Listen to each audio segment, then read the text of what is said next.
I shattered my life for her on a rain-slicked highway in rural Ohio, taking the wheel of that stolen truck and plowing into the guardrail so she could slip away unscathed. 8 years in Chillicothe Women's Correctional for vehicular manslaughter. All because Emily swore it was an accident, a one-time slip, and I'd be out in 5 with good behavior. But freedom tastes like ash when the sister you saved from ruin greets you at the door with a forced hug and eyes that dart like she's already plotting your eviction from her perfect life. And on that godforsaken Thanksgiving, as the cranberry sauce hit the wall behind my head, I realized the only plate I cared about breaking was the one holding up her entire fragile empire. The drive from the halfway house in Dayton to Emily's McMansion in the Columbus suburbs felt like crawling back through a wound that never quite scarred over. 8 months out, and the world still moved in fast-forward without me. Billboards hawking electric trucks I couldn't afford, kids glued to screens bigger than my old cell TV, and every radio station pumping holiday cheer like it was a cure for bone-deep resentment. I gripped the wheel of the beat-up Ford Focus the parole board had gifted me, the heater rattling like distant thunder, and wondered if Emily even remembered the promise she'd whispered through the visitor's glass. "Abby, I'll wait. We'll fix this together." Yeah, right. The GPS chimed its arrival at 4:17 p.m., just as the November sky bruised purple over manicured lawns dusted with the first snow. Her place was a beige monument to upward mobility, 3 stories of vinyl siding and bay windows. The kind of house that screams, "We made it," to the neighbors while hiding the rot inside. I parked curbside, engine ticking down like a countdown, and hauled my duffel from the trunk. No gifts. No fanfare. Just me, Abigail Hayes, 42 and freshly paroled, stepping into the lion's den wearing thrift store jeans and a sweater that itched like guilt. The door swung open before I could knock, and there she was, Emily, my baby sister, 35 going on 25, all golden highlights and yoga-toned arms wrapped in a cashmere sweater that probably cost more than my monthly check from the temp agency. "Abby," she squealed, pulling me into a hug that smelled of vanilla candles and something sharper. "Fear? Perfume? You made it." God. Traffic must have been a nightmare. I patted her back stiffly, inhaling the familiarity that twisted like a knife. We were mirror images once, same hazel eyes, same stubborn jaw from Mom, but prison had etched lines into my face that no amount of prison yard push-ups could erase. Yeah. Well. Interstates don't change. You look good. She pulled back, beaming that megawatt smile she'd honed in sales meetings at her pharma rep job. Come in. Come in. Everyone's dying to see you. Dying. Cute word choice. She grabbed my bag like it was contraband and led me through the foyer, past framed photos of her life, Emily and her husband Mark at their vineyard wedding. Emily cradling baby Lily, now a sassy 7-year-old. Emily shaking hands with the mayor at some charity gala. Not a single shot of me. Not even the old Polaroids from our Cleveland childhood, back when we shared secrets under the covers instead of alibis in courtrooms. The dining room was straight out of a catalog, long oak table groaning under autumnal excess, golden turkey glistening under its dome, mashed potatoes whipped to clouds, green beans almondine that no one would touch because Aunt Karen's on keto again. Mom and Dad sat at the ends, silver-haired sentinels of denial, their faces a matched set of forced normalcy. Dad's bifocals perched on his nose as he carved the bird with surgical precision, Mom fussing over the gravy boat like it held the family's last shred of dignity. And there was Mark, Emily's high school sweetheart turned mortgage broker, clapping me on the shoulder with a "welcome home, Abby" beer, like we'd just tailgate a Buckeyes game. Lily bounced up from her booster, all pigtails and gap-toothed grin. Aunt Abby, did you bring the stories from jail? The ones with the ghosts. Her innocence hit like a gut punch. I'd spun yarns during visits to keep her from asking the hard questions. But now, Under the weight of adult eyes, they felt like lies piled on lies. Later, kiddo, I murmured, ruffling her hair. Emily shot me a look grateful, warning, hard to tell. We settled in. The clink of silverware a fragile truce. Small talk bubbling like cheap champagne. Dad droned about his retirement golf league. Mom praised Emily's flawless hosting. Mark cracked jokes about inflation that landed flat. I nodded along, fork spearing a bite of stuffing that tasted like sawdust, my mind replaying the night that started it all. It was June 2017, a sticky evening after Emily's bachelorette blowout in Vegas. Too much tequila. A borrowed truck from some shady ex-boyfriend she'd never mentioned. And a wrong turn onto I-71 southbound. She'd been driving, swerving to dodge a deer that wasn't there. Panic in her voice as she handed me the keys mid-sob. Abby. Take it. Please. Mark can't know. The wedding. I did. God help me. I did.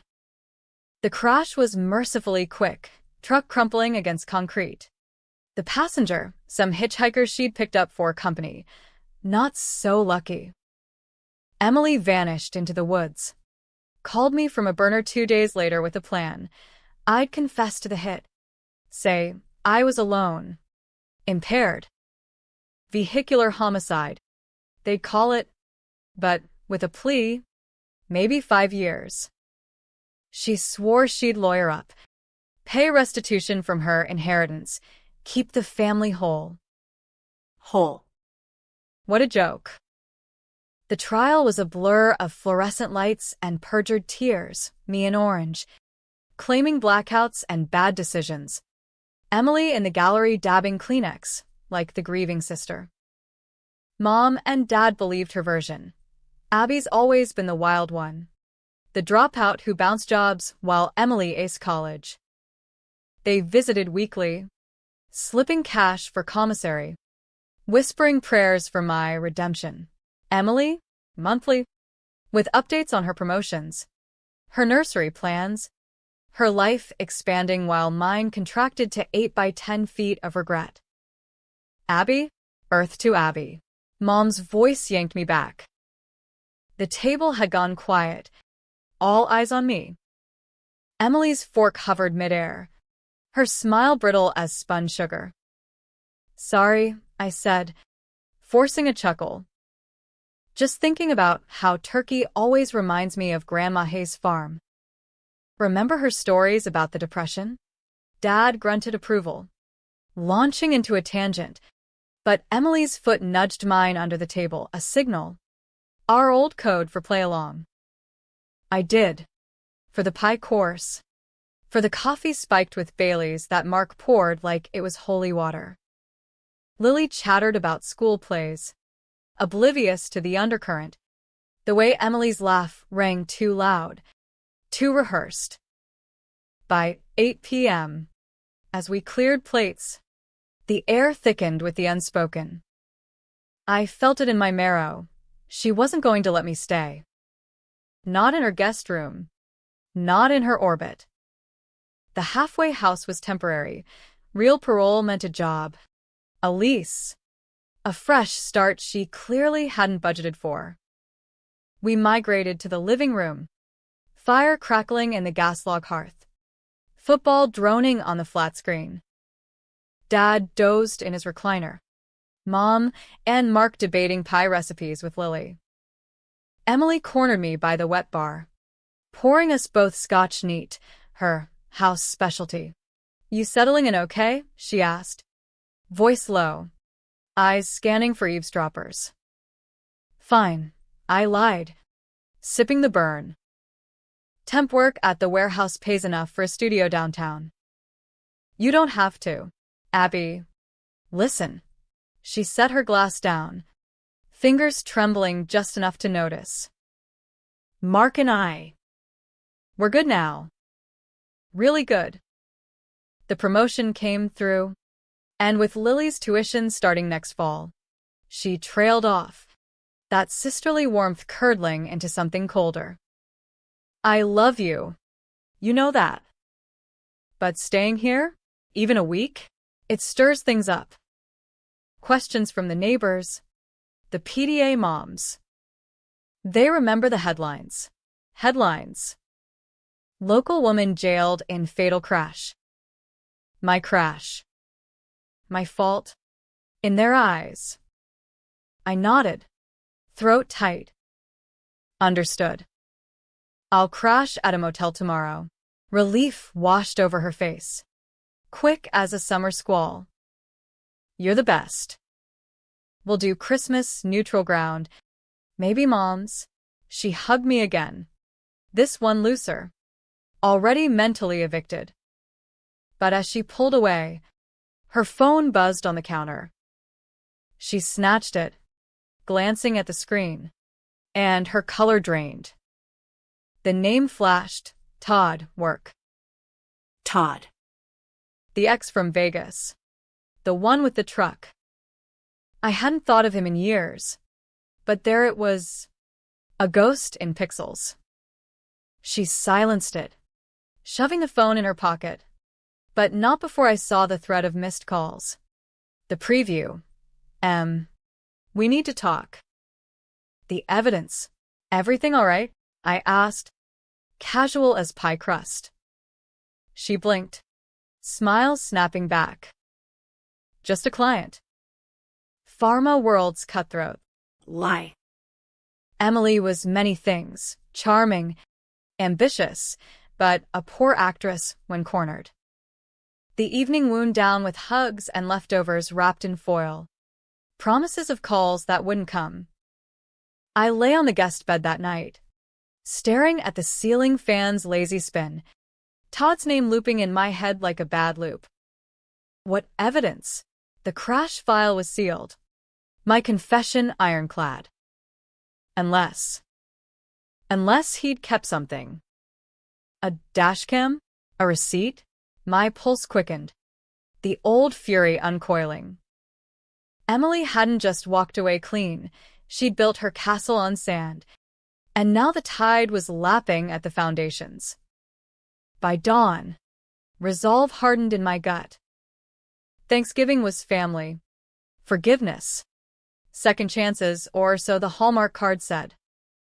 But for me, it was reckoning. I slipped downstairs while the house slept. Emily's laptop open on the kitchen island. Charging. Password. Lily's birthday. Child's play. Emails flooded the screen, promo congrats. PDA invites. And buried deep and deleted, a chain with Todd. Dated last month. I have the footage. Eminencia. You driving. Her confessing for you. $50,000 or it goes to the cops and the press. Blackmail. My sister, the golden girl, cornered by her own sins. And me, the fall guy, still paying the piper. I forwarded it to my burner email, heart pounding, then deleted the trace. Not revenge yet, just ammunition. As the coffee maker gurgled awake, I vowed silently she'd see my final move coming. All right. But by then, it'd be too late to dodge. The day dragged into afternoon. A haze of board games and Black Friday ads flickering on TV. Lily dragged me into a rousing game of Monopoly. Her banker role ruthless as she bankrupted Uncle Mark with glee.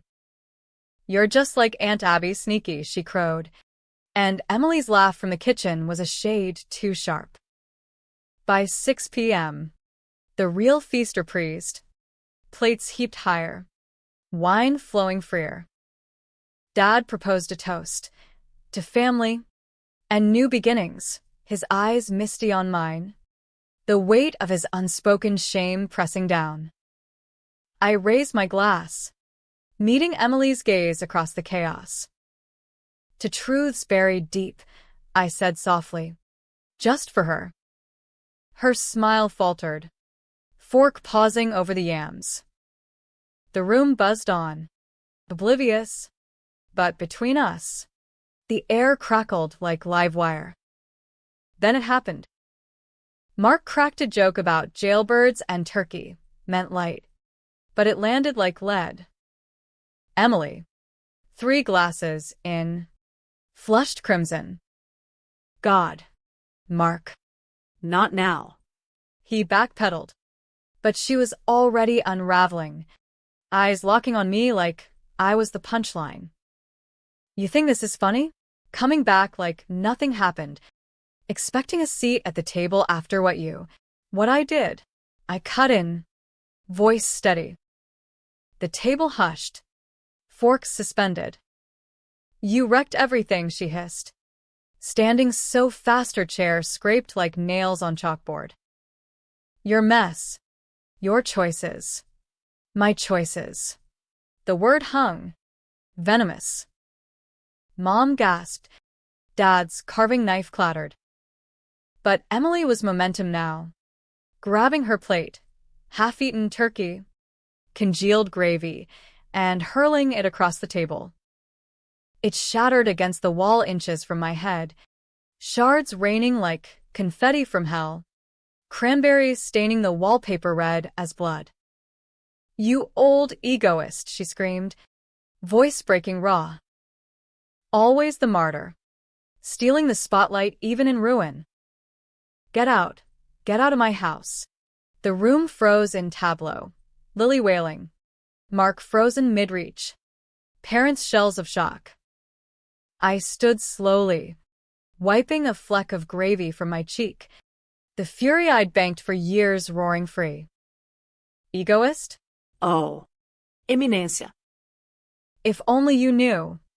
The silence after the plate smash was the kind that sucks oxygen from the room, leaving everyone gasping for normalcy that wouldn't come.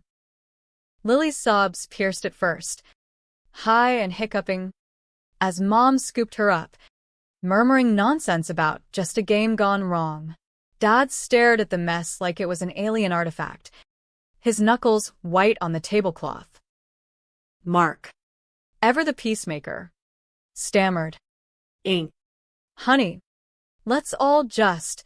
But she whirled on him, eyes wild, mascara streaking like war paint. Don't you dare defend her. She's poison. Mark always has been. Emily's chest heaved, the cashmere clinging damp to her skin.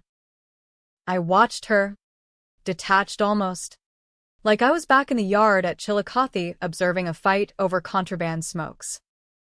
Part of me pitied the unraveling, the rest savored it. A slow sip of vintage hate.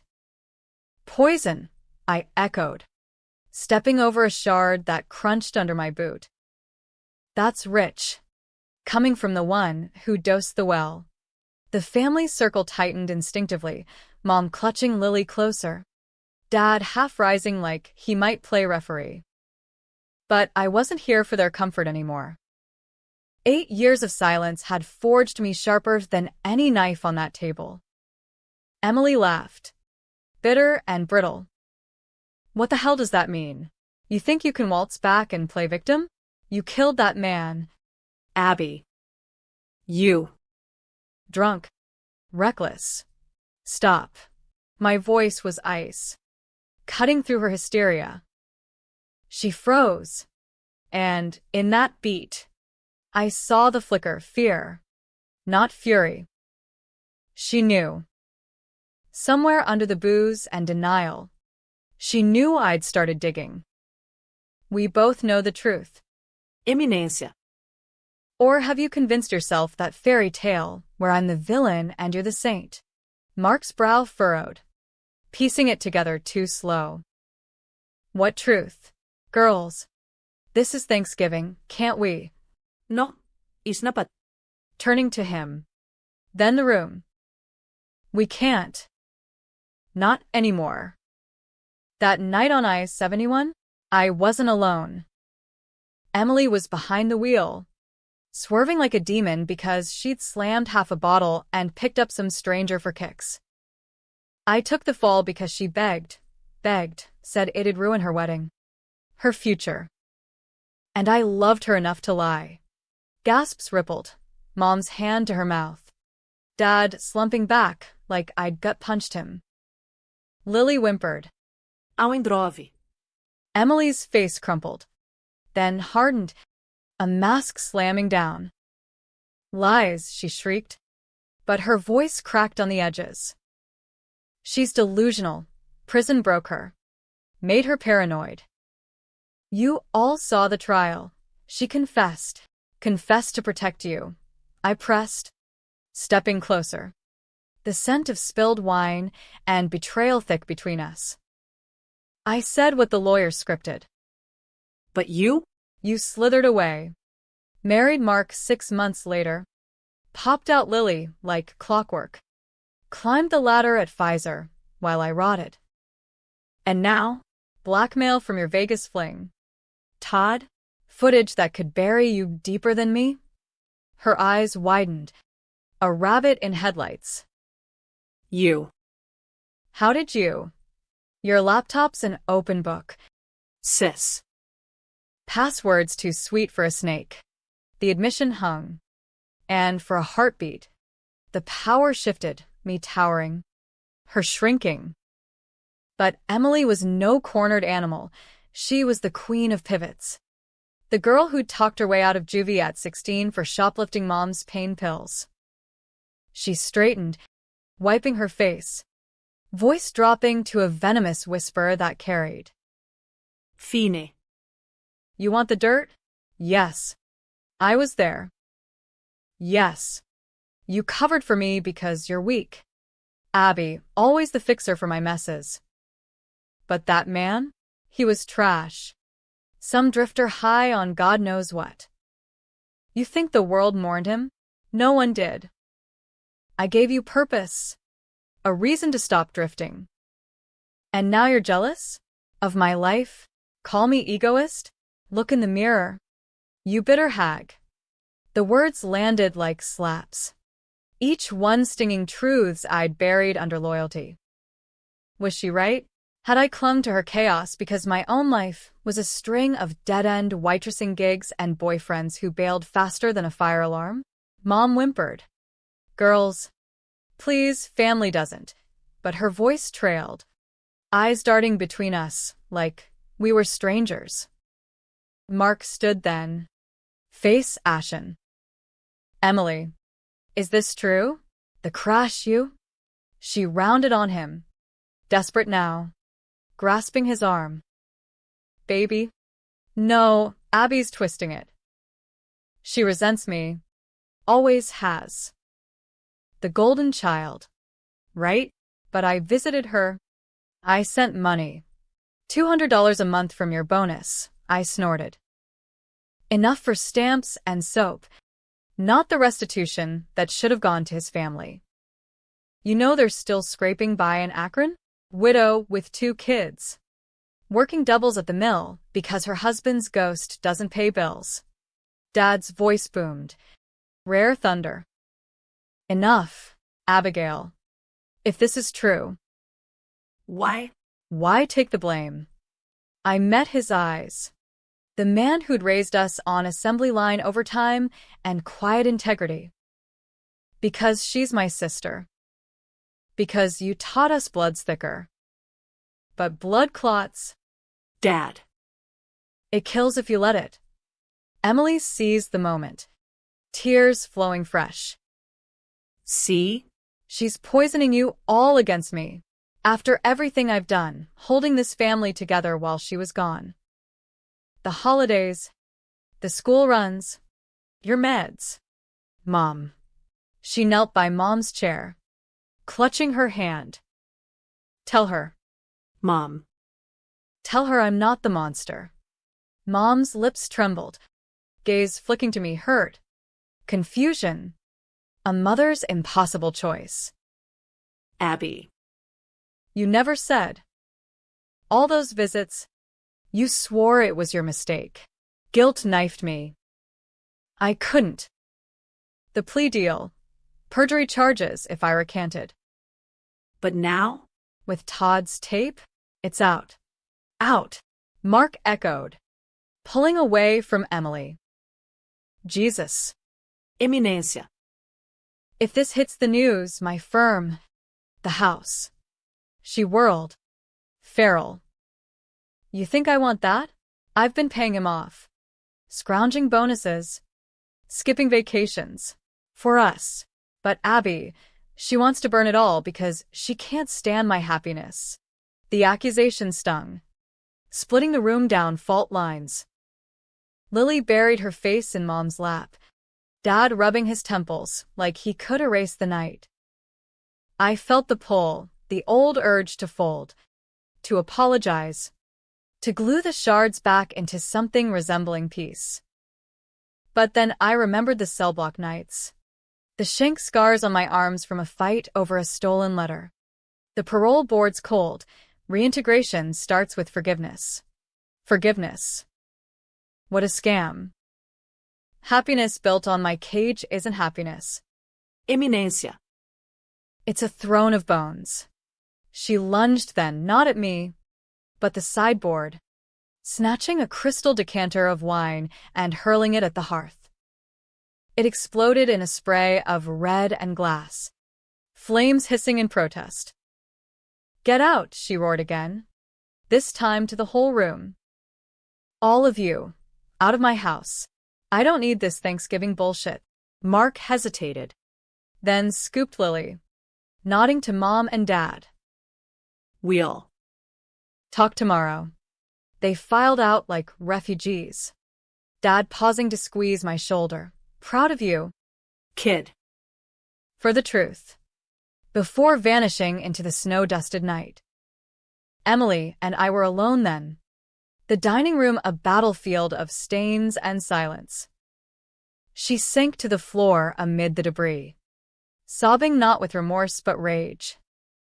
You happy now? You wrecked my family, just like you wrecked that truck. I crouched across from her, close enough to see the faint scar on her palm from our childhood blood pact. Not wrecked. Exposed. Todd's got the tape. Pay him. Or he leaks. But if you go down, take the real story with you. Admit it. To them. To me. Her laugh was hollow. Admit? And what?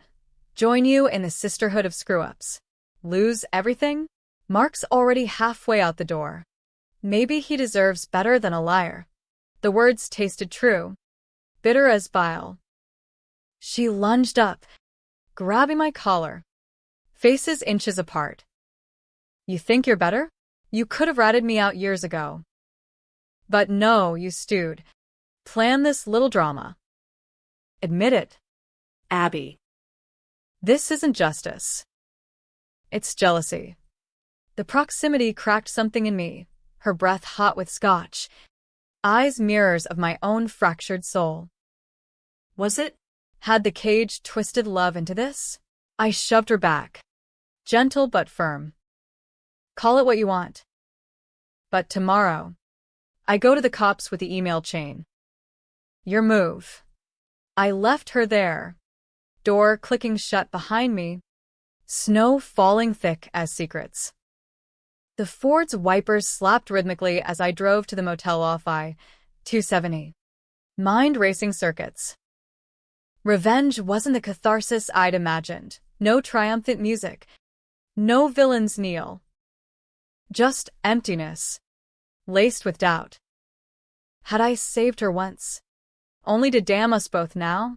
Sleep evaded, chased by dreams of the crash, headlights slicing rain. Emily's scream, the stranger's limp form in the ditch. Dawn brought coffee black as resolve and a call to the Akron PD tip line anonymous. The email forwarded. By noon, my burner buzzed. Unknown number. Emily. Abby, she gasped, voice wrecked. Todd's dead. Car accident last night. Brakes tampered. Cops are calling it suicide. But The tape's gone. Missing from his safe.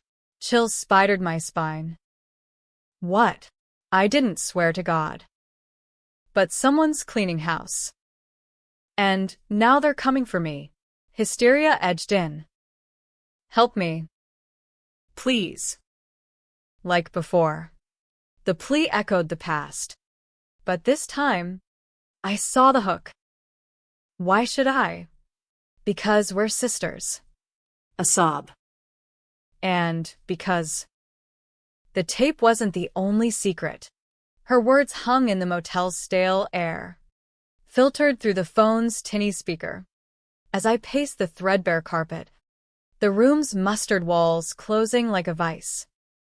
Outside, Columbus stirred under a gray sky, holiday shoppers braving Black Friday mobs at Easton Town Center, horns blaring like accusations. Inside, Emily's voice cracked with a vulnerability I hadn't heard since we were kids. Huddled in our Cleveland split level after Dad's layoffs, whispering dreams over shared cans of pop. The tape she pressed, it showed more than the crash. Remember the hitchhiker? His name was Ray Harlan. I didn't just pick him up for kicks. He knew things. About Dad. My breath caught. The world tilting. Dad? What the hell? Not now. Meet me. The old spot, Waffle House on 23rd. 1 hour. Click. No goodbyes. No please. Just the dial tone. Buzzing like a live grenade. I shouldn't have gone. Every instinct from prison, trust no one. Especially blood, screamed to bolt for the bus station. Vanish into some nowhere town like Toledo or Youngstown. But the hook sank deep. Dad. Our rock. The man who'd worked double shifts at Fisher Body so Emily could take ballet. So I could chase my half-assed community college dreams. What could Ray know that'd drag him into this? The Waffle House was a time capsule, neon sign flickering against the overcast. Parking lot dotted with semis and sedans nursing hangovers. I slid into a booth by the window. Hash browns scattering under my elbow like shrapnel. The waitress's refills, a rote drone. Emily arrived 10 minutes late, bundled in a parka that swallowed her frame. No makeup. Hair limp as defeat. She slid in opposite, eyes red-rimmed, scanning the room like a fugitive. You look like shit, I said. No preamble. She managed a ghost of a smile. Pot. Kettle. Coffee. We ordered black for me, loaded for her, and waited out the small talk, the clatter of plates from the grill. When the waitress cleared, Emily leaned in, voice a conspirator's hush. Ray Harlan wasn't some drifter. He was a ghost from Dad's past. 1987. The plant strike. Remember the stories? Dad was union rep. Pushed hard for better wages. But things got ugly. Sabotage. Fires. And one night, a foreman went missing. Beaten bad. Dumped in the Cuyahoga. Cops called it an accident, but whispers said union muscle. I frowned, fork midway to my mouth. Dad? No way. He was the peacemaker. Exactly. She sipped, wincing. Ray's dad was that foreman. Old grudge. Festering. Ray tracked Dad down years later. Showed up at the house drunk. Ranting about justice. Dad paid him off $5,000, cash from Mom's savings. Told us it was a loan to a buddy. But Ray kept coming back. Bleeding him dry. Small hits. $1,000 here. 2 there. Dad hid it. Ashamed. The pieces slotted. Jagged. And the crash? Ray was blackmailing you too. She nodded. Miserable. After Vegas. I panicked, called Dad for advice. But Ray overheard somehow. Pieced it together. Followed me that night. Confronted me on the highway. Pay up, or your old man's sins go public. I swerved to shake him. That's when. You know. Her eyes met mine. Pleading. I didn't mean for the crash. But when it happened, I saw the out, let you take the wheel in the story. Bury Ray's body with the truck. No witnesses. No loose ends. But Todd had the tape. I leaned back. Arms crossed. How? Todd was Ray's cousin, dealt in black market parts. That's how we got the truck. He found the dashcam after the impound auction. Sat on it until I ghosted him post-wedding. Started shaking me down last year, right as Mark's firm hit a rough patch. I paid what I could. But now Todd's dead. Tape gone. Suspicion coiled. Convenient. Her face crumpled. Abby. I swear. Who else knew? I pressed. Dad? Mom? Just Dad. And now? If the cops dig into Todd's accident, it'll unearth Ray. The old payoffs. Everything. He'll lose his pension. His legacy. His freedom. I finished. Cold. Manslaughter. At minimum. Cover-up. And you? Accessory. ×2. She buried her face in hands. Shoulders shaking. I can't go down for this. Lily. God. Abby. She's all I have left that's real. The plea twisted. Sympathy warring with scorn. This was Emily's gift, making you see her side. Blurring lines until you're wading in gray. But gray had cost me 8 years. I wouldn't drown in it again. What do you want from me? Absolution? A new cover story? Help me find the tape. Her eyes lifted. Fierce now. Todd's garage outside Lima. I have the address from his texts. We go tonight. Search it before the cops seal it. If it's gone, fine. But if someone's after it, we stop them. We. The word dangled. Bait on a hook. Against every fiber. I nodded. One condition. Full confession after. To the family. The cops, whatever it takes. She hesitated, then extended a hand across the greasy table. Deal. The drive to Lima was a 2-hour slog northwest. Flatlands blurring under sodium lamps. Radio static spitting classic rock anthems that felt like mockery, born to run. As if. Emily rode shotgun. Fidgeting with her phone. Deleting threads like digital arson. We talked in fits. Childhood Christmases sledding on garbage bags. The summer I taught her to drive stick in Dad's old Caprice. The way she'd sobbed at my sentencing. Promising to make it right. Right, I muttered. Like forwarding restitution checks? Or was that bonus cash for Todd's yacht fund? She flinched. I tried. Early on. Yeah, set what I could to the Harlan family. But then Mark proposed. The wedding costs. It snowballed. Snowballed. I gripped the wheel tighter. Try avalanche. Todd's garage squatted on the edge of town. A cinderblock bunker chained shut. Floodlights buzzing like angry wasps. We parked a block away. Hoodies up against the chill. Flashlights from my glove box cutting swaths through the dark. The chain yielded to Emily's borrowed bolt cutters, Mark's toolbox. She'd said, voice tight, and we slipped inside, the air thick with oil and rust. Shelves loomed with parts bins. A workbench cluttered with invoices. Upstairs office, she whispered, nodding to a loft ladder.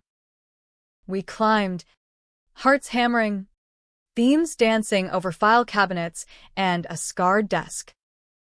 Drawers yielded nothing but yellowed manifests, until Emily unearthed a lockbox under the desk, combination her birthday. Naturally. Inside, cash stacks. A Glock 19, unregistered. Of course. And a USB drive labeled 71 to 17. The tape.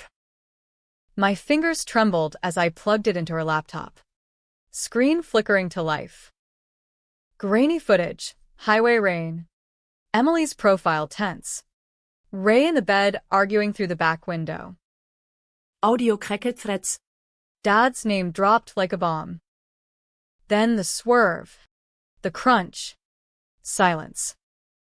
Jesus, I breathed. Proof. Irrefutable. Emily yanked it free. Pocketing it. We destroy it. Now. But a shadow shifted below, a creak on the stairs. We froze as footsteps ascended. Heavy. Deliberate. A figure emerged, hooded, gloved, silenced pistol glinting. Looking for this? The voice was muffled. Feminine weight. No. Deeper. Male? Hand it over. Ladies. Nice and easy. Emily whimpered, clutching the drive. I scanned, window behind. Fire escape maybe. Who the hell are you? Someone who knows value when he sees it. He stepped closer. Pistol steady. Ray was family. Harlan blood. And you too? You're the witches who cursed it. Not Todd's ghost, Ray's kin? A brother? The puzzle snapped. The tampered brakes. The suicide. Vengeance. Circling back. Listen, I said. Hands up. Edging toward Emily. We can talk. The tape's yours. Too late for talk. He raised the gun. And time fractured. Emily screamed. Lunging, I tackled her sideways, the shot whispering past into the wall. We tumbled down the stairs in a tangle. Pistol cracking again, pain bloomed in my shoulder. Hot and wet. Adrenaline surged. I shoved her toward the door. Scrambling after. Outside. Engine roaring. We peeled out as headlights flared behind. His truck. Pursuing. Who was that? I gasped, blood soaking my hoodie. One hand on the wheel. Ray's brother, she panted. He texted me last week, warnings. I ignored. You ignored. Tires screeched. Rural road unspooling. The truck gained. Bumper kissing ours. I swerved onto a side lane, gravel flying. Fields black voids. The drive, toss it. No. But another jolt, and it flew from her pocket, skittering under the seat. Headlights blinded. Impact, metal shrieking, world spinning. We fishtailed into a ditch. Ford groaning. Steam hissing. He stopped above, descending like judgment. I groped for the gun in my mind, no. The tire iron from the trunk? Emily bolted, sobbing, into the corn stubble.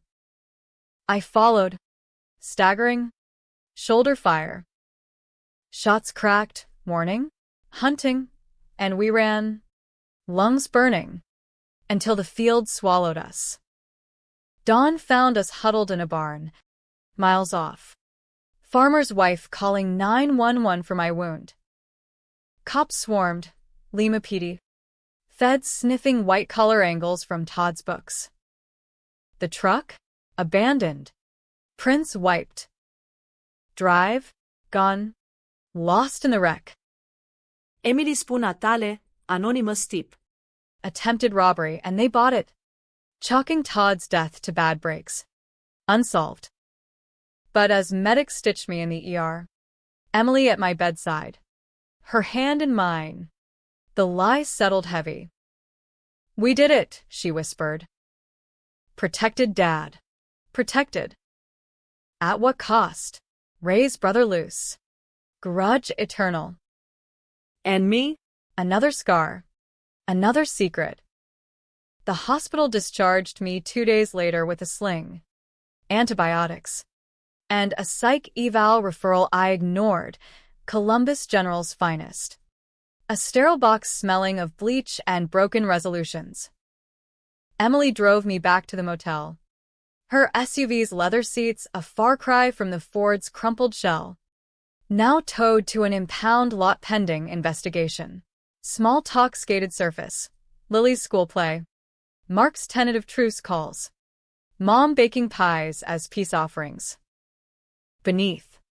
The unspoken pulsed. Ray's brother. The lost drive.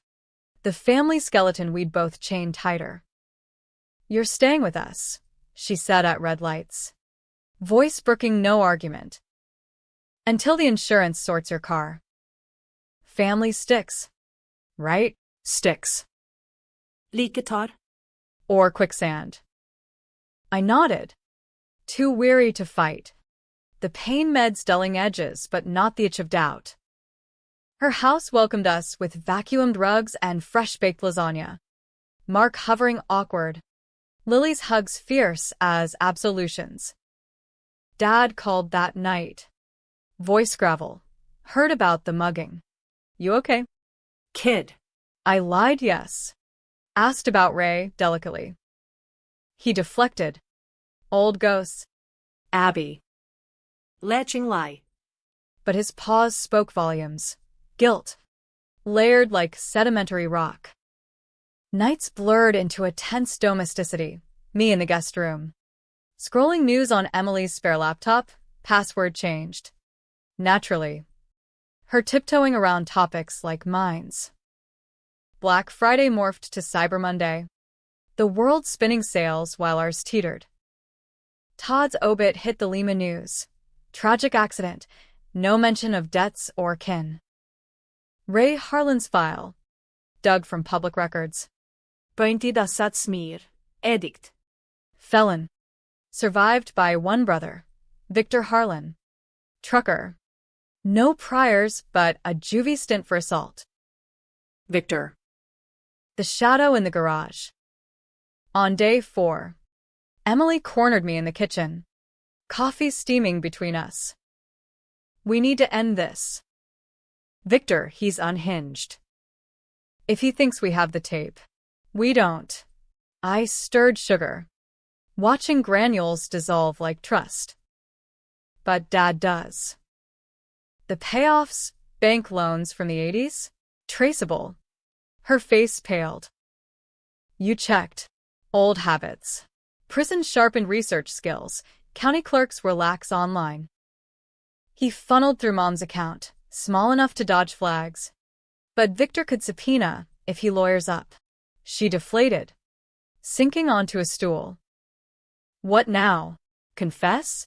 Drag Dad through hell at 75. The question split me. Justice's siren call versus blood's stubborn pull. Or we find Victor first. Offer a deal. Walk away. We bury Ray's connection forever. Deal with a killer? She laughed. Sharp. "You're as crazy as I am. Crazier." I met her eyes. Mirror to mirror. But we're in it. Sisters. The plan coalesced over takeout tie. Locate Victor via his rig's plates. Emily's pharma contacts hacked DOT logs. Unethical but effective. Intercept at a truck stop off I-75. Neutral ground. Daylight. No guns. Mark protested. Call the cops. But Emily shut him down. And explain what? Our vigilante road trip. He relented. Resentment simmering. But drove us south at dawn. Lily at a sleepover. The SUV a rolling confessional. The Petro in Finley loomed like a neon oasis. Diesel fumes mingling with fried chicken from the C-store. Victor's Kenworth idled at Pump 7. Keptor Ayar. Him inside, stretching legs, mid-40s, grizzled beard, eyes hollow as quarries. We approach slow, Mark hanging back by the pumps, Emily and I flanking like bookends. "Victor Harlan?" I called, voice steady despite the sling. He turned, hand twitching toward his pocket knife, gun, but freezing at our empty palms. "Who the fuck?" Abigail Hayes. "This is Emily." We knew Ray. The crash.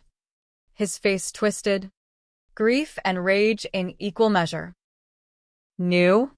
You killed him. Dragged him into your shit show." Emily stepped forward, voice soft. "It was an accident." Panic. The rain, he was threatening us. Our family. But we didn't mean threatening. Victor spat, circling us like a wolf. "Ray was begging for the money your old man owed. Decades of blood money for my dad's beating. Union thug cracked his skull, dumped him like trash. Ray chased leads, found your pops paying hush, 5K, 10, 20s. And you covered it with murder." "Not murder," I countered, holding ground. "Manslaughter. At worst." Ray jumped in the truck uninvited, high and hollering. Emily swerved. I confessed to shield her. But the tape, gone now. "No proof." He laughed. Dark. "Tape sash. Thanks to me." Snuffed Todd for holding it, thinking he'd fence to you snakes. But Dad's debt? That's forever. Your father's walking free while mine rots in Potter's Field. The rawness hit, another fall guy. Generations deep. Dad's peacemaker facade cracked. He'd swum the pipe that night. Strike fever blind. Buried the foreman to save the union. Saved his job. His life. Ray's vengeance a echo. Now Victor's. "Make it right," Emily urged. Tears genuine this time. "We'll pay full restitution. For your dad." Ray. Anonymous. Clean. And Dad. He'll turn himself in. Quietly. Pension safe. Maybe house arrest. Victor's eyes narrowed. Calculating. Why should I trust? A screeched truck horn. Then impact. Mark's SUV? No. Victor's rig lurched forward. Not him driving. Remote. Sabotage? Chaos erupted. Diesel spilling. Flames licking undercarriage. Victor dove, shoving us clear as the cab exploded. Fireball blooming orange against the morning haze. Sirens wailed distant. We scrambled back. Mark running up. Face slack. What the? But Victor was up. Pistol drawn, not on us, but the Trilene. Bastard. A shot cracked from the shadows, returned fire, and he jerked. Crumpling. We hit dirt as paramedics swarmed. Feds in vests barking orders. Arson. Attempted hit. In the melee, Emily gripped my arm, whispering frantic. The union. Dad wasn't alone, company plant. Insurance scam. They rigged the fire that night. Framed the union. Records in a safety deposit box. Downtown Cleveland. If Victor dies. He won't, but he did. En route, gunshot to the chest. DOA. News spun it gang-related. Toka tofa. But whispers lingered. Old scores. Back home. The family reconvened. Not Thanksgiving's farce, but raw. In Mom's cramped living room. Pie crust cooling forgotten on the sill. Dad confessed first. Voice quavering. The beating. The cover. Ray's extortions a fair tax on his sin. Mom wept. complicit in silence. Mark held Emily. Forgiveness tentative. Lily drew pictures of strong aunties, oblivious grace. And me? I laid it bare, the crash, the tape hunt, Victor's end. Egoist. Just humans clawing from graves we dug. Emily met my eyes last. A nod, no more secrets. But the twist came midnight. Alone in the guest room. Burner buzzing. Unknown. Hayes, Union Archives. 1987. You're popped in swing alone. I did. Cleanup crew. Faux ha. Victor? From beyond? Or ploy, Emily. Tying loose ends? I deleted it. Heart pounding. The final move unseen. Burn the box tomorrow. Let ghosts sleep. Or call feds. Topple the house. Readers, you decide. Who's the egoist now? Me? For sparing? Her. For surviving? Or all of us? Feasting on lies till the plate shatters. In the end, blood didn't clot, it flowed. Messy. Unerasable. Happy? Tragic? That's the American dream. Choose your poison.